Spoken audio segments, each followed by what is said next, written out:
recording this time. Very good.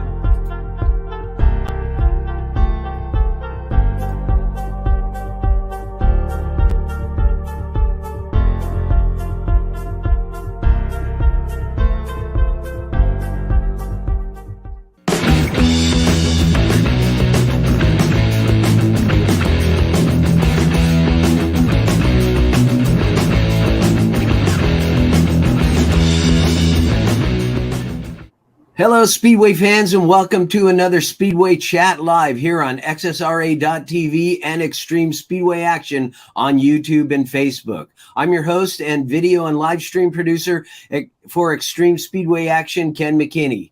Hey, today we're going to speak with Speedway promoter Steve Evans about a few of the past races he's had this last winter and spring, and we're also going to speak with Gino Manzares and find out a little bit about what he's doing after the crash that he had at the AMA FIM North American Finals last December that sidelined him for this season so far. We'll hear about his recovery and how he's coming along. All that coming up.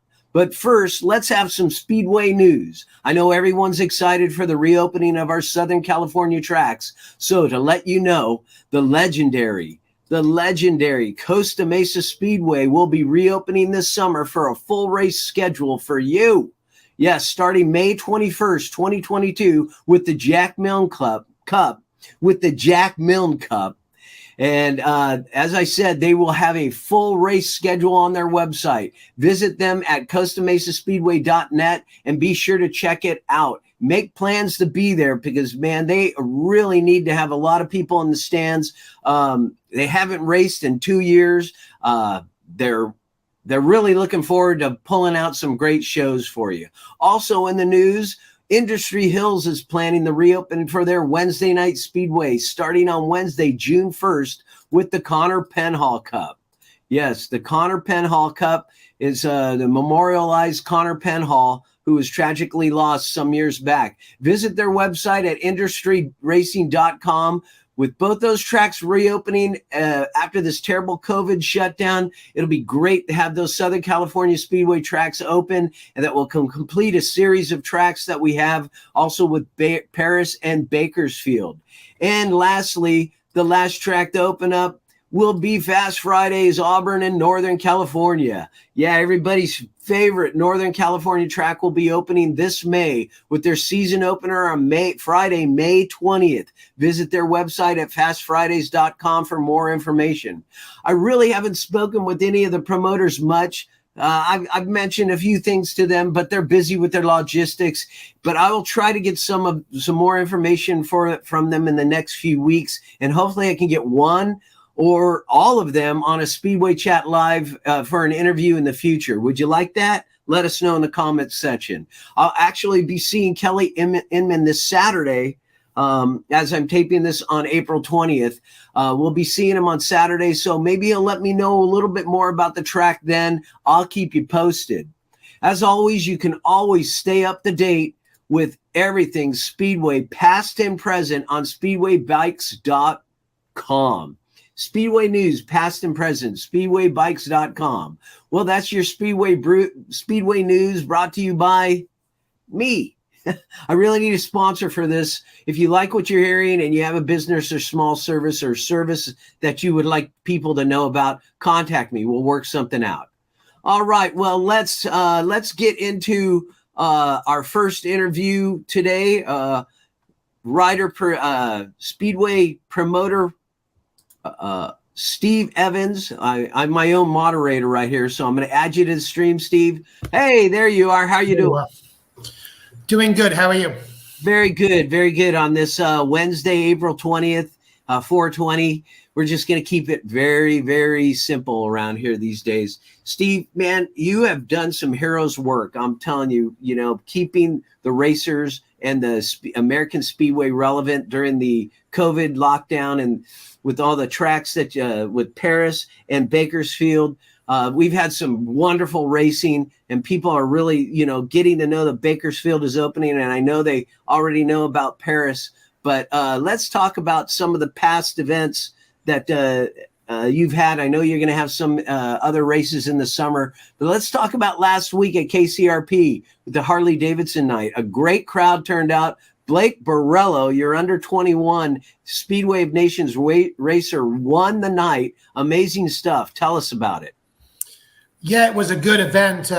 Obviously, Max Rummel going in was the red hot favorite, and I think it's fair to say Max Rummel is going to be the red hot favorite every single race at every track this year. You know, he's just, unfortunately, he had that mechanical problem in that semi. It was terrible for him.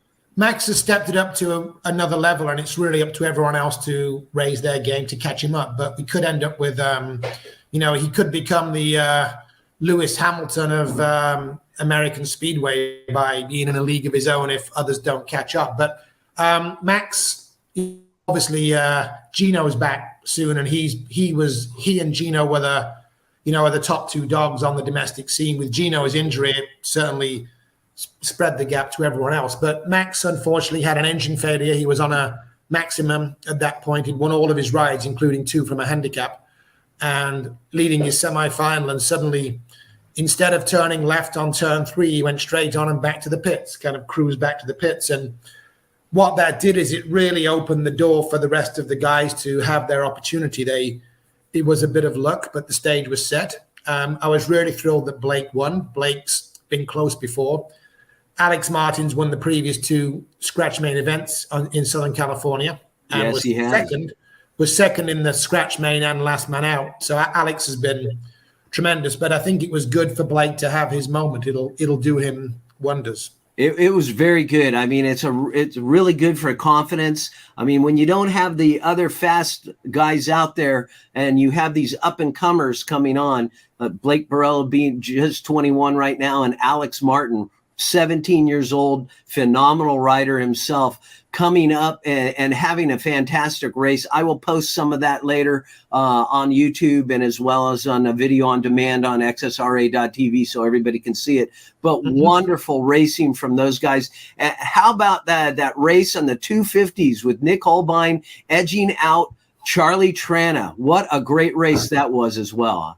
Yeah, I think, sometimes when you're promoting a speedway race, one of the most frustrating things is where people say, well, where's Max if Max decides to take a night off? Where's Max? Where's Billy? And of course, Max and Billy are generally worth admission alone because they're such fantastic riders. But you really have to look through a speedway program top to bottom. And, the race with those 250s was absolutely out of this world. That was off the hook. 2 guys side by side for most of the race. Charlie's older and bigger, Nick's smaller. They look like two different sizes, but and Charlie was super. Well, they are. I was in the pit next to Nick the entire night, and he was on top of the world. He was so happy to beat Charlie for the first time that they've really raced this season on the 250s. Yeah, exactly. So, Charlie hasn't raced Bakersfield for about a year. So, Nick's more of a regular. So Charlie was, there's the picture. There's Charlie a picture was, of them. Charlie was just great all night. And Nick got the better of him in the main, but Charlie owned the heat. So it's good. It's, But it was also Levi Lutz. He was in there. You had Jose Navarrete, who's really coming along as well. That 250 class, they got some good, strong riders in there. And, we had some really good, strong riders in there that would, like Alex Martin, who moved to the 500. So we've got a really good class coming up, right? For sure. It's the worst thing with any division is you've got a rider who you show up to the race and 90% of the time they're going to win. Supercross used to be a bit like that during the McGrath Carmichael era. Right. You knew that those guys were going to dominate. Only 1 or 2 riders. Oh, my gosh. Seeing Ricky Carmichael eat it early on in a stage and then come back and get second place in one of those motos. Yeah. A phenomenal rider. Yeah. Less about Supercross. It's not as exciting as Speedway. So yes, exactly. Well, speaking of that, prior to this race that we had out there with the Harley Night, which is actually brought out a lot of people, which was really good. Prior to that, you had your round one of team racing, Speedway team racing, which I really appreciate because it brings English style racing to the United States and creates a camaraderie of racers. You had Reno Team SOS Wolves beat out the Paris Pirates and the Bakersfield Bandits. A great showing, but it was that young Alex Martin, undefeated all night in all the heats, going for the individual win. He's really coming along. I've got some video of that right here. Let's take a look at the final from that race right here.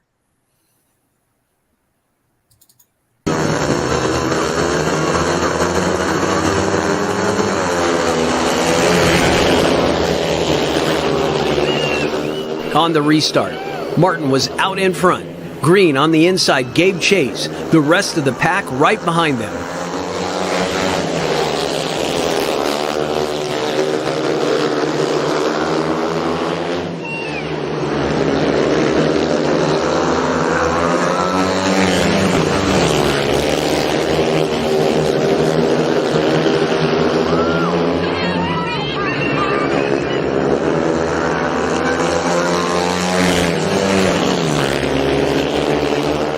But Martin was just too fast and stayed out in front, taking the main. Green took second and Reese Todd took third.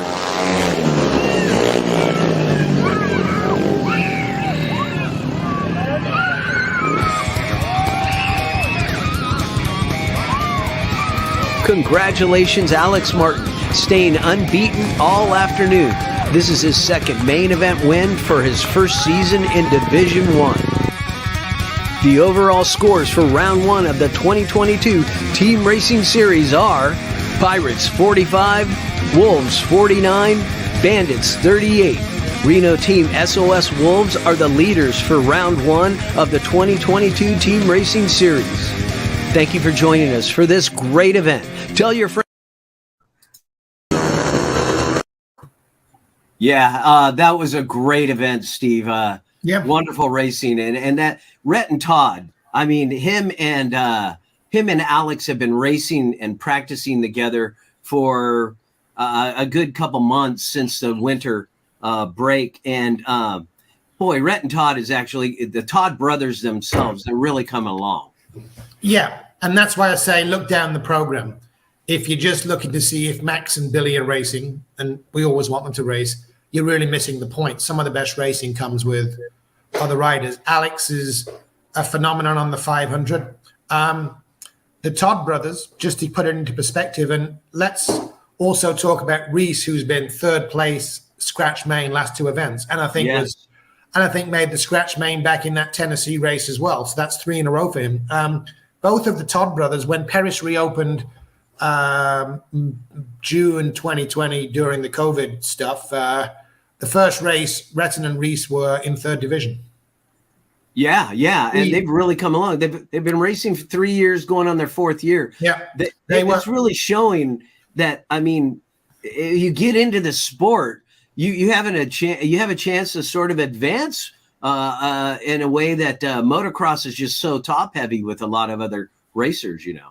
Yeah, they were D3 that first night. They'd been practicing, so I regretted putting them in D3 because they won by a mile. But the previous race at the end of February 2020, they were D3. So they practiced during lockdown and they came back better. But it's great to see where they are. They're now, and so, the sport has changed.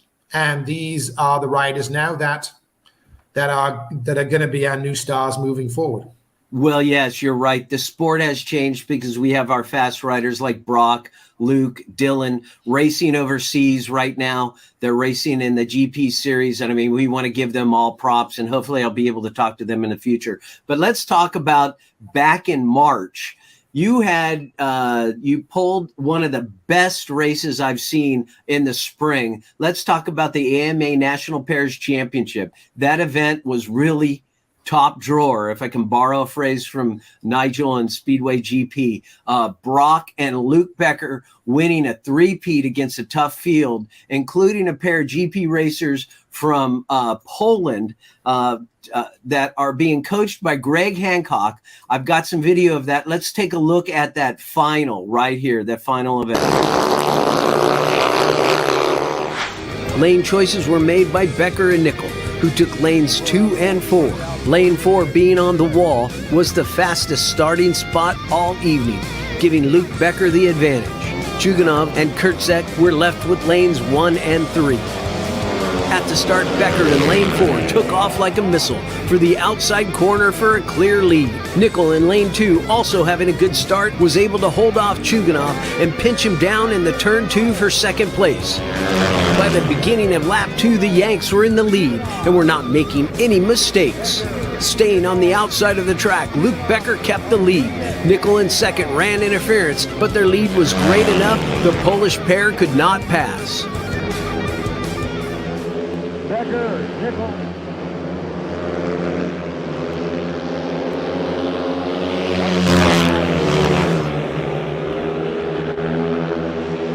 White flag out.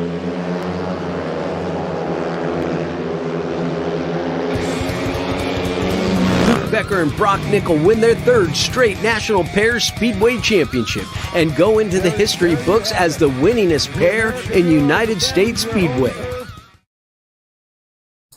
That was a great event. I mean, the crowd really enjoyed it. We pulled the stream. Everybody on the stream loved it. They were watched it all over the world, all over the country. Tell me a little bit about that event. I know you were very happy with it. Yeah, we wanted to bring this race to Bakersfield because it's time the Bakersfield has big showpiece events, and we're going to have more of those coming down the line. So Good. We've been at Paris for a few years. Paris always was a great place for it, but there's potential in Bakersfield that it's just a brand new territory for Speedway. That track in Bakersfield, the last race where we had the team series and Dookie Ermolenko came out, he said that track is phenomenal. He just loves it, and that's from a veteran who's ridden all over the world. Yeah, exactly. So of course then. The icing on the cake, the event was already staged. And then I think at a Paris race, I was chit-chatting with Greg, and he told me about these riders coming from Europe. And so he actually asked me, can they race in it? And I'm like, well, it's an AMA championship, so it's up to AMA. But Chad Reed raced in AMA Supercross for years, and he's not American. So, that was my kind of yardstick. And there's a guy, Max Whale, that races in AFT flat track. He's an Australian. So we spoke to the AMA. He was deemed to be fine. These guys came and they put on a tremendous show. They've never ridden a track that small before, and they were just outstanding. And it's stuff like this that raises the game of our own riders, because they're only going to get so much better racing each other all the time. Yeah, exactly. Speaking of racing each other, you've got so let's talk about the future coming up all the way going into the next couple months. Tell us about a few races. You got Ridgecrest, Ventura, KCRP again. Tell us about those dates. Well, the first thing is before I do that, I'm delighted. I'm more delighted than people would think about Costa Mesa and industry coming back. I am. I've never intended to have a monopoly on Southern. Yes, thank you. I should wear mine. I've never intended to have a monopoly on Southern California Speedway. If anything, I've overstacked and overstretched my schedule to keep everyone racing, and done more races than personally is good for me, because there's other things that occupy my time than Speedway, believe it or not. Well, I totally agree with you, but I told you, and I tell you to your face, and I've told a lot of other people, you have done hero's work by breaking the law, so to speak, and holding races regardless of protocol. Being able to do that alone kept these riders racing and kept the sport going. So that's just my part right there. Well, I appreciate that. I mean, it's good to have something that it's good that Kelly and Brad can come in and they've got something that's operational that they can just bring to their track. And there's young riders and better riders. And I mean, who knows what would have happened to the sport had we not have run these races. I can't tell you that it would have died out, but it would have probably been harder to bring people back when they hadn't sat on a bike for close to 3 years. So I totally agree with that. I totally agree. Yeah. So coming up, we're going to take the entire summer off. It's like Brad and Kelly should have the summer and make it amazing. And Dave, that's the way you've usually done it. We are racing at Ridgecrest on the 30th, which is a fantastic, fun event. It's a small town. Lots of people come out, and all the riders get treated like rock stars. There's huge autograph lines when it's done. Even if you're a D3 guy that doesn't quite get sideways enough, you'll get mobbed. It's great. Ventura is May the 7th. That's the AJ Herrera Memorial. It's a combination of speedway and flat track. We had a great speedway race at Ventura, and it's the only opportunity to race Ventura. There's going to be no summer Ventura race. This one is it. Back at Kern County Raceway, May 14th for Military Appreciation Night and Team Racing Round 2. Oh, fantastic! And then in June we're gonna have a humongous race at Bakersfield on June 25th. It's gonna be the Digger Helm Classic. Mike Helm's involved with that. I had spoken to him briefly about that, and he had mentioned it. So good. Digger is a racing legend and icon, and the former speedway promoter from Bakersfield. That's going to be a huge event. There's a possibility we might be back at Paris in June. There's a lot going on behind the scenes, and Paris is just to get it, just in case anyone didn't see my own video on that. Paris has served us well during the lockdowns. That project is now complete for having 10 to 12 races a year at Paris. We've never done that many before. It's always been an off-season track. So with that kind of project completed, with the other tracks coming back, now the Paris owners and myself are kind of talking a lot, because we just want to kind of plan for the next era for Paris and really make it the roaring success it should be. So, well, it is a good track. We may be back come June. But we want to do it right. If it's not ready for June, or we also want to make sure that we don't burn riders out, because with Costa Mesa and industry every week, you don't want to overstretch everybody. It's a marathon, not a sprint. So we'll let you know about Paris. I'd still like to run that race, but we're only going to do it if it's the best decision for ourselves, our landlord, and for the riders. And people can keep up to date on that by following you on Facebook and visiting ParisSpeedway.com, right? If they follow me on Facebook, they just get loads of memes. I know. You should follow the Paris Speedway, the Paris and Kern County Speedway page and Instagram accounts. There's Paris Speedway and Bakersfield Bandits Instagram. That's where you can find out what's going on. Very good. One of the things you just posted recently was Lance King resigned from Team USA. I guess this gives you a shot at being the manager, since you were at SON last year in Latvia with the team. Tell me a little bit about that. Tell everybody about that. Well, I knew before anyone else that Lance was stepping down. We've worked together for 6 years now. We've achieved a lot of great things. He's achieved a lot of great things, and it's very amicable. He's been quite tremendous during the transition. He hasn't just walked away. He's taking responsibility for the team and its long-term survival by transitioning his roles and not just stepping away and everything. He's done some good stuff as a manager. He's a very disciplined, very driven individual. And I think his disciplined approach and his attention to detail was very good for the riders, because these young riders learned a lot from being around him. And whilst other riders get plenty of accolades for their achievements, if they should, we need to remember that in 1984, Lance King was 1 point away from being world champion. And in those days where it was a one-off final, had it been a Grand Prix series back then, it's on consistency, he may well have landed the championship in 84 and other years. When it's a one-off night, you've got 5 rides that determines world champion. And he was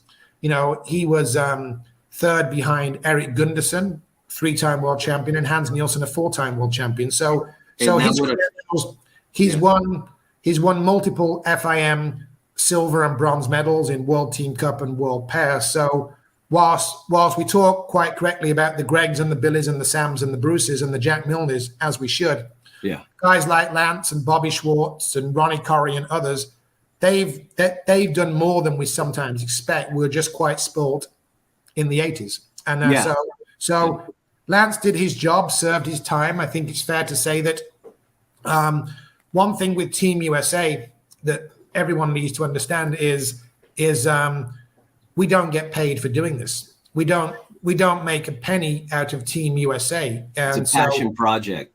We are volunteers that volunteer a lot of time. And when you see us on TV and we have a good night and we're jumping up in the air, it's absolutely glorious and euphoric. But the amount of work and things and stresses behind the scenes, and just some things with when you're bringing riders over from America and you've got to find them mechanics and bikes and transport and all of this, it's a ton of work. And I think it's fair to say that for any of us involved with this project, when you know it's your time to move on, it's time to move on. And Lance has made that decision on his own choice to move on. He moves on, leaving the team in a very good condition for its next era. I haven't moved on. I'm still on board. I'm still doing my job. I still have the burning passion to not just be involved, but for USA as a country to contend and win medals in world team events. Well, you know what? I still have that drive. So, aside from working with Lance on transitional points, it's business as usual for me moving forward. I'm looking forward to the Speedway of Nations, and it's fair to say that there's a few restructuring points I'd like to bring to the team in the future, and that will be discussed, at the right time. Right, and Speedway of Nations this year will be in Denmark for one of the legs of it. But speaking about being on TV, I can't leave this conversation and go on the Gino Manzares without mentioning the passing of Nigel Pearson. You were on the Speedway of Nations, and you told me some stories about Nigel and such. But I have a clip of him and Kelvin Tatum giving a little bit of a tease at the Speedway of Nations. Let's take a look at that right now. All right.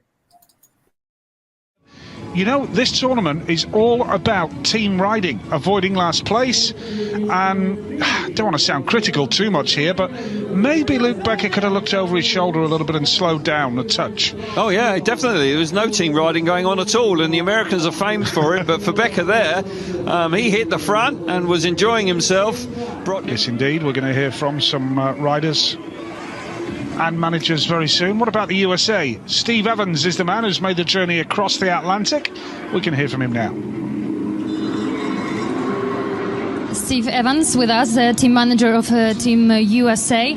Well, what can you say about your first start, your team first starts? Because as the only team in this in the first set, we had the chance to appear on the track twice.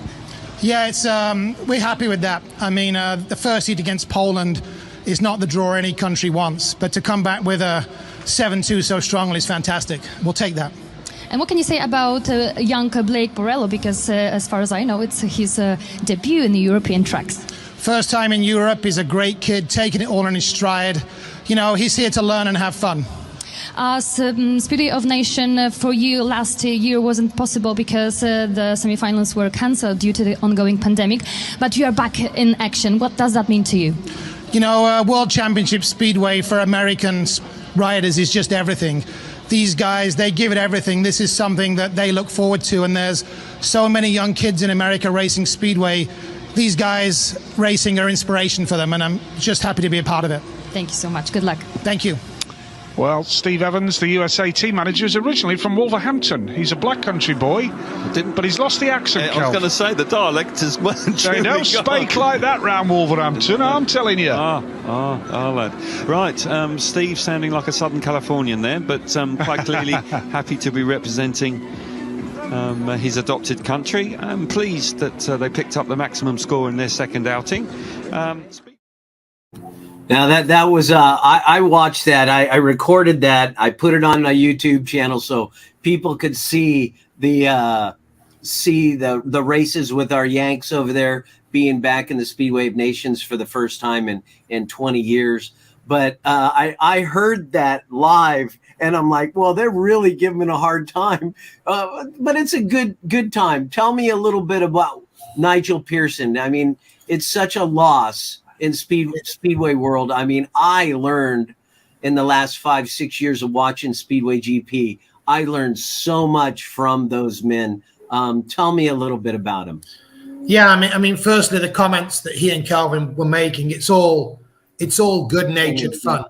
And of course, Nigel lives or lived in Wolverhampton, so he knows the local dialect. I guess Nigel kind of grew up with us, in Speedway. He became, at a relatively young age, in his early 20s, around that time, he became the announcer at Cradley Heath Speedway around the same time where Billy and Greg started racing for Cradley. So this would have been like around 1990. He previously worked in radio, local radio, and then became a Speedway announcer at Cradley. And he was a Cradley fan. And I was a fan of Wolverhampton, the big rivals. And then Nigel, because of his work, then became the announcer at Wolverhampton that we weren't happy with because he was a fan of the opposition. But he was a great announcer, and then just went on to, achieve and do a huge amount in so many disciplines. Of course, his main thing he's known for is being the voice of British Speedway on the TV feeds. But, he also, for example, each track has a program that they sell each night for their races with articles and ads and a race card in it. And Nigel contributed articles every week to many different clubs' programs. He was a TV commentator for darts, which is a huge sport in England. It's a massive spectator following, and Nigel was one of the top 2 announcers for darts on TV. He also did what I would call football, what you people would wrongly call soccer. He announced football on Talk Sport Radio. So he'd be going to, if you follow his Instagram, he was around sport a lot. And I guess from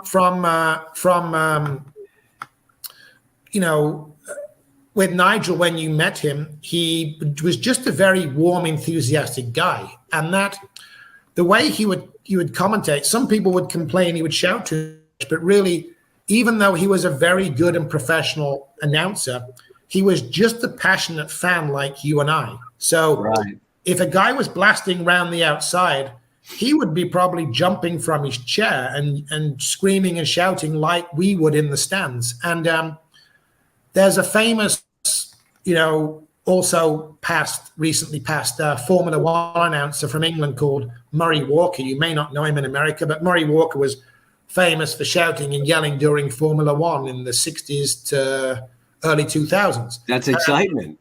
And Nigel was like that, and he was a very warm guy. There was one time during World Cup, Billy Hamill and I had a drink with him, he and Kelvin, before the TV broadcast, and they were going on stage, so to speak, pretty soon, but they called us over and made us have a beer with them before they were working. They really wanted to sit down with us and talk with us, and and they were more interested in what we had to say than what they had to say. So he's going to be massively missed. He's not going to be replaced. Someone will have to step in and announce, and I'm sure they will know they're not replacing him. They're just doing their very best to present races to us. And I feel for Nigel's family. He's got 2 relatively young children, similar ages to mine. He's got an older daughter. He has a wife, and of course, he has a commentating partner in Kelvin Tatum and many other people. And it's an absolute it's a terrible loss. Undescribable tragedy. So right. Well, I'm sure when you go back home over the summer, you'll be able to meet people and pay respects to him, right? Yeah, exactly. It's going to be weird showing up at Speedway of Nations and not kind of having a pint with him at some point over the weekend, which was normally a tradition. So I would imagine it won't be the same again, and I just feel for everyone affected by this. Yeah, I would imagine. Well, I enjoyed him and Kelvin's banter back and forth. Like I said, I really learned a lot, and I think anybody who watched Speedway GP saw the professionalism and understood the professionalism from them and the racing itself, because it really brought a lot of professionalism to the sport itself, of which it's all pros there anyway. Well, we could talk about this forever. I could talk about stuff like Nigel and stuff, but let's bring in our guest right now. It would be Mr. Gino Manzares right there. Gino, how are you? How's it going, guys? Very good. I want to welcome you, Gino Manzares. You are our featured racer today. Gino the G-Man Manzares is a 28-year-old Speedway racer out of Corona, California, 2013 AMA Speedway Long Track Champion, 2012 Under-21 Speedway National Champion. He's been racing almost 20 years, started as a junior in 2003, rode for 3 years overseas with places in Europe, such as UK, Croatia, Germany, Czech Republic, Ukraine, of all places, many places. He's also a mixed martial art fighter. He's a father of 2 beautiful children, Ryder and little Stella, who was just born last year. Let's check out Gino, let's check out one of your races from last year in 2021 during the team challenge. This is the individual and the final. It's time for an XSRA.TV live stream rewind. All right, they've all taken off their team bibs, and now they represent themselves. Number 5, Mad Max Rummel in gate number 1. Number 4, Brock Nickel in gate number 2. Number 3, the Pickle Dylan Rummel. And the number 24 of Gino G-Man Manzares in gate number 4. All right, here we go. Let's make some noise!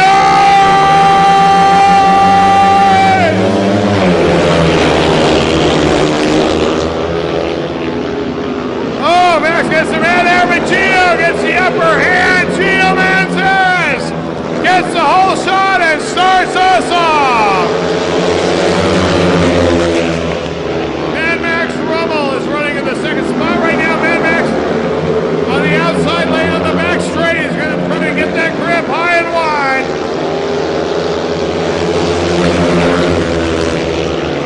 Brock Nickel currently running in third, followed by Dylan Rummel in the 4th spot. Gino Manzares pushing it hard. 1 lap left to go, but here comes Brock.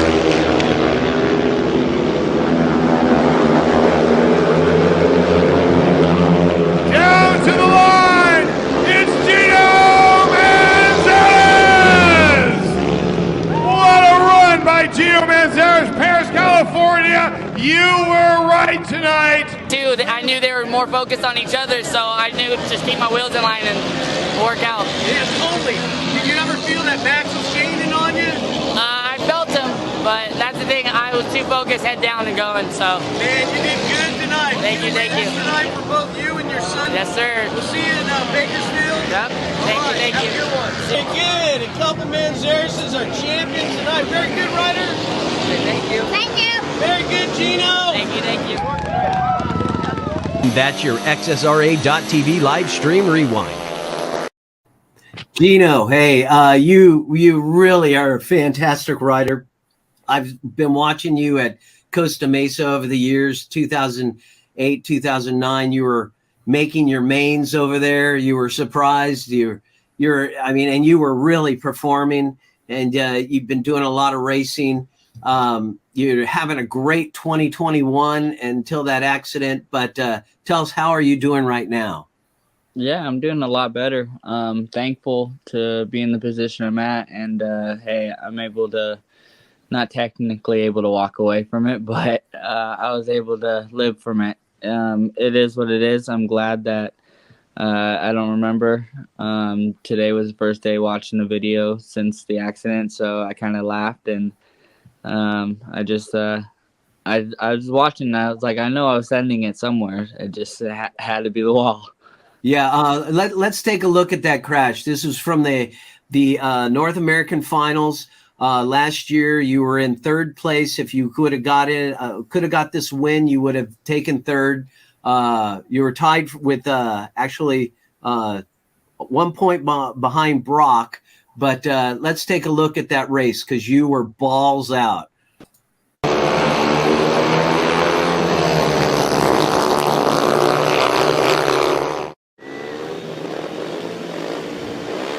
Gino's been cool and collected all night, doing a great job out here. Let's see if we do it one more time. Gino starts strong. Aaron Fox on the inside right now. Fox on the inside leading the pack. Gino Manzares got to find a way around him. Dylan Rummel currently running for the third spot. Must win for Manzares. But Aaron Fox, the natural former rider with the Edinburgh. Oh, Gino goes back hard on the back wall. And we are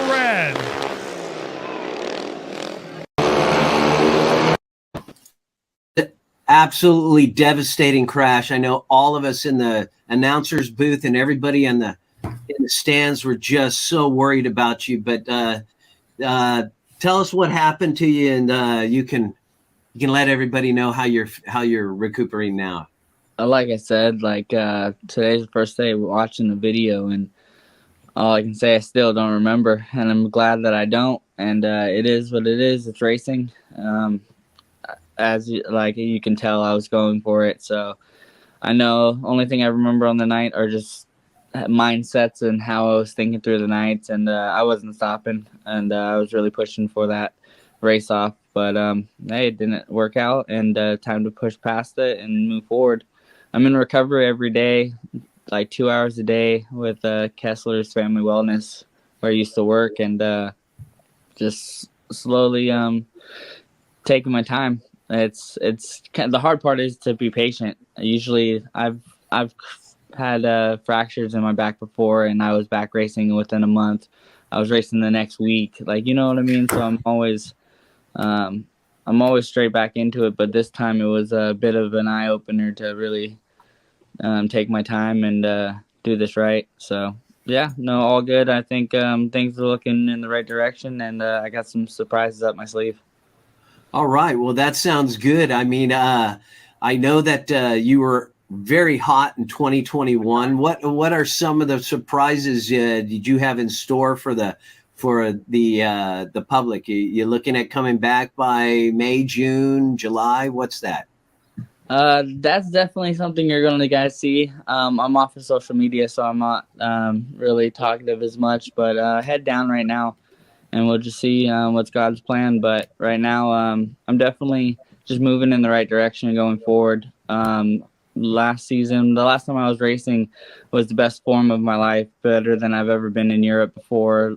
The man I am now will blow the doors off of any past results I've ever had in the world. So I just know, and I'm not even done progressing forward. So that's the thing, sky's the limit, really. So it's literally looking past it all. Well, yeah, starting fresh. I got nothing really, anything. You're only 28. So you still have a hell of a lot of racing left in you, and it's great to see you, not in the chair and walking around without a brace and stuff. Steve, you got any questions you'd like to ask Gino regarding this next season? I probably know more than most, because Gino and I talk and text plenty. Obviously, it's good to see you looking well, Gino, and definitely whenever you're ready to get back on track, it's needed not just for your own like desire, but of course with three of our top riders in Europe now, it's going to be lonely for Max at the top without you, because you went to the part of last season, you and Max were going toe to toe with each other, and he would win one, you would step it up and beat him, and it was developing both of you tremendously. So it's a crying shame that we don't have you on the track, because your events like American finals, national championships, and national pairs, those are yours to win. But we'll be as patient as you, and the best is ahead. I believe there's a Speedway World Cup coming up in 2023 that we have to be qualified for first. But as for our discussions, I know that's your desire, and my desire is to put out a team that can compete and shake some rafters. So that's the whole thing. My whole desire and my dream is to make it back over to Europe, race for Team USA, and just do everything what I should have done when I was a child racing. Like how I think about it, I was a child when I first went over to England, and how I did it. Yeah, I had good meetings and good results and stuff like that, but came home, be with the family and everything, and just develop as a person and grew up a bit. And I just know who I am now. I'm ready to take it to another level. And I know the only way to take it to the next level in this sport is to be in Europe. Like Steve said, it's kind of hard to be racing the same group of guys consistently, the same tracks, and it's kind of it gets in a stalemate at some point. But again, like, I'm just looking forward to getting back on the bike and be consistent again, have another consistent year, and push really hard for the end of the year.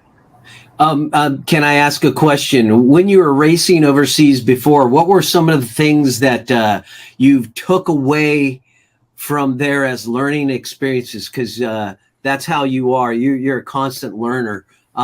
What were some of the things that you learned about then that you would take back and be stronger with now? Just how the game of Speedway works. It's really just, yeah, that's all I can really say. It's just how your mindset and everything works with the sport. And it's just little things, little correctments, little things. And I'm still getting tips and advices from Greg and Billy and everybody around. So just taking those little bits of advice and like just working on them every day. And yeah, just thankful and happy. So in your pit, you have Mark working with you. Is Mark Carpenter going to be coming back with you when you come back to the track? Yep, that's my man. Mark and I are the pairs of all pairs. So that man's never leaving my side. And I also have my father-in-law, Scott Matthews. He's going to be helping out as well. And we have a good team, good support. Paul and Johnny as my support. Cody Products, Billy Hamill, everybody is getting behind me at the right time, just keeping my word and pacing myself, doing this right. So let me ask about little Ryder. How's he doing? Is he looking forward to coming back on the track with you when you return? I wish, but right now he's not showing any interest. He wants to play some football and stuff like that. So one thing I've learned, never push. When he wants to do it, he can do it. As long as he's active, that's all I can care about. But He'll be at the races. He'll be cheering and yelling at me from the sides. Yeah, good. What kind of football, Gino? Yeah, not football, American football. Oh, no, that doesn't count. Yeah, yeah. Less money. Well, I know you've been missed out at the track. A lot of people have put together well wishes, which I'll put together later. I just didn't have time to put it together for the stream, but there's a lot of people looking forward to you coming back to the track. I know that Alex Martin really wants to race against you. You're one of the guys that he's, has set the bar to beat. I showed you a little bit about Alex there. What do you think about him coming along? him and his family are great people. Great, like his mom and dad are great. His brother's great. That entire family is just great, and everything that they're doing is positive in the right direction. So the kid's young. That's the thing. He's made a big leap this year. He has so many more leaps coming. So you'll definitely see him in the mix. So looking forward to having fun with him. I also heard a rumor that Billy Gennaro is planning a comeback this season. He wants another world title. What do you think about that? A world title? That would be awesome. I mean, no, he wants another national title. Hey, that's the thing. He's always in the mix, so you can never count him out. So again, well, hopefully I'll be able to get him on and we'll talk to him as well, because he is the winningest national champion in the United States. He's 10-time national champ. You've got, if you have Billy and Max and Gino in a meeting, it's going to be good at the top end. Austin doesn't have the consistency necessarily, but does have the ability to win on any given night. And then, of course, you've got someone like Aaron Fox. Aaron, I think, is fair to say he's more at home and more comfortable on Costa Mesa and Industry, though he did do a pretty good American final. He had his best ever Paris race, I think, at the American final last year. But I think someone like Aaron, who's done his European time, is the consistent, like long-term American speedway rider that specializes on the smaller bullring tracks. So there's still plenty out there, and the likes of Alex and Lightcap and Rhett and Todd, they get better. They'll be kind of knocking at the door of our superstars, and then Costa Mesa's probably got a few old legends coming back that just know their way around that place. So it should be a good season, and it's going to be thrilling when all of these very different tracks. My tracks tend to be like bigger and faster, more European type. But there's also nothing like Costa Mesa Speedway on a packed out night. It's unique. That's going to be great. Nothing like it. I know the end of May is going to be good and a lot of fun. Well, good. Thank you for joining us. Thank you for joining us, Gino. Thank you for joining us, Steve. Really appreciate it. This sport had, COVID really put a damper in it. But like I said in the past, within this chat, that Steve, you really did heroes work keeping the racers out on the track. Without that, the guys like Brock and Luke and Dylan, it would have been who knows what would have happened, how they would have been able to get overseas and stay in the racing. Right now, today, as we speak, in another half hour or so, Dylan's going to be racing with the Cheetahs against the Pool Pirates.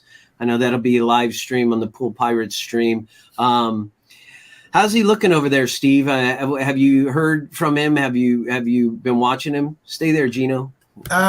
Not yet. I'm gonna watch today's, but I'll probably do it on demand later because gotta run to work when the meeting's on. He's had a couple of.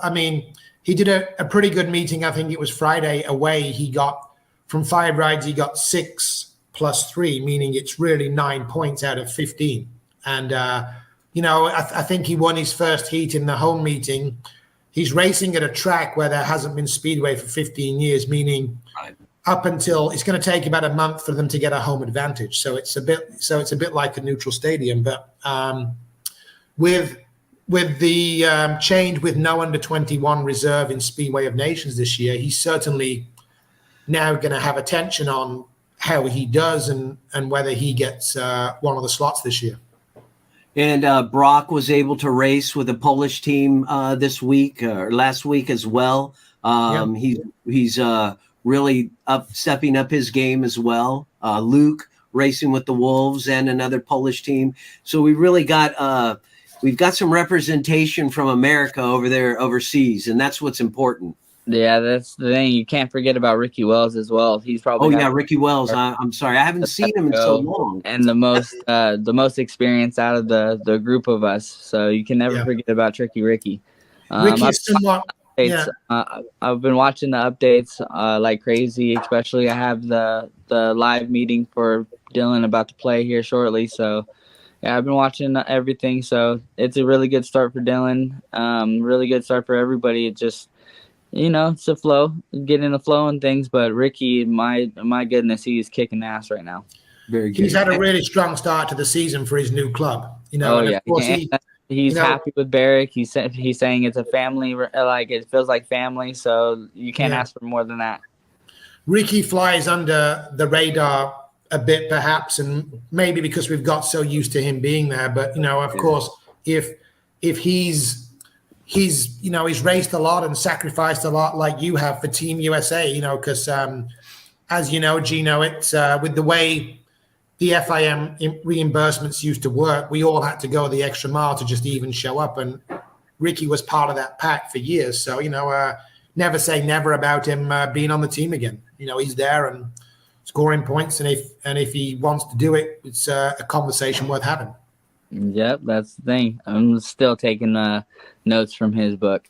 So yeah, I remember Ricky when he was a young rider, and this was before he went to Europe. So obviously he's developed much since then. But when he was at Victorville, age 15, and he was winning races, every race he'd go back with his dad in the pits, and they'd be working out how to make it go faster. There was no one contending with them, and they weren't happy. And that's like the mark of a champion mentality, where you win the race and you're thinking, well, that was a win. No one was contending with me, but I could have gone faster. Let's try this. That's the way they rolled. It was really impressive to see someone so young thinking like that. Yeah, and what I look up to is he just stays quiet, stays in his lane, and gets his job done. You don't get nothing out of him, but what he's doing, where he's going. Well, great. Gino, if people want to get in contact with you, what is some of your social media or email they can contact you at? To be honest with you, while I was in the hospital, my Instagram was hacked, so I haven't had an Instagram since like December, and then I haven't been on social media. So the best way to get a hold of me is shoot me an email, ginomanzaresracing@gmail.com. But other than that, I'm staying off of that social media life and just enjoying my time with my family and enjoying the racing. Very good. Well, it'd be great to see you come back this season. I know there are a lot of people looking forward to it. Steve, thank you very much. Everybody, make sure you check Steve's and Kern County Paris social media for the races that are coming up, starting with this 30th out at Ridgecrest. And I'm hoping to be able to do some more things with Costa Mesa like I did with Mark for all those years. And we'll see what we might be able to do with industry as well. The hope is to have an umbrella where everybody can find out about all of Speedway at one location, American Speedway at one location, and so that we can grow more fans and hopefully more riders in the future. So I just want to say thank you, gentlemen, for joining us. And I'm going to dedicate this stream today to the memory of Nigel Pearson, preeminent Speedway GP announcer in Europe. And Godspeed, Nigel. Thank you, gentlemen, for joining me here on Speedway Chat Live, episode 4. We'll see you at the track. Good. Thanks for your time. Rest in peace, Nigel. Yes, sir. Great man. Rest in peace. You guys have a good day. Good day. All right. Thank you, everybody, for joining us. It was wonderful talking to Steve. It was wonderful talking to Gino. We really hope that he comes back and performs as well or better than he did before his injury. He is one guy who's not just physically tough, but mentally tough. And in Speedway, mentality there's a lot of positive mentality that goes into racing it. I know because I'm around those guys, and they concentrate very much in the pits. So thank you very much. We'll be back for another Speedway Chat Live, hopefully in another couple weeks. I don't know who we'll talk to at that time. Maybe we'll talk to some people from the other tracks. I'll be finding out some information from you, but stay in touch with everything on xsra.tv. We'll have the live stream, video on demand. I'm going to put that into a monthly subscription so that you can have some video on demand from all of the productions and all the races we cover. And we'll keep you posted. So thank you for joining us, and we'll see you at the track.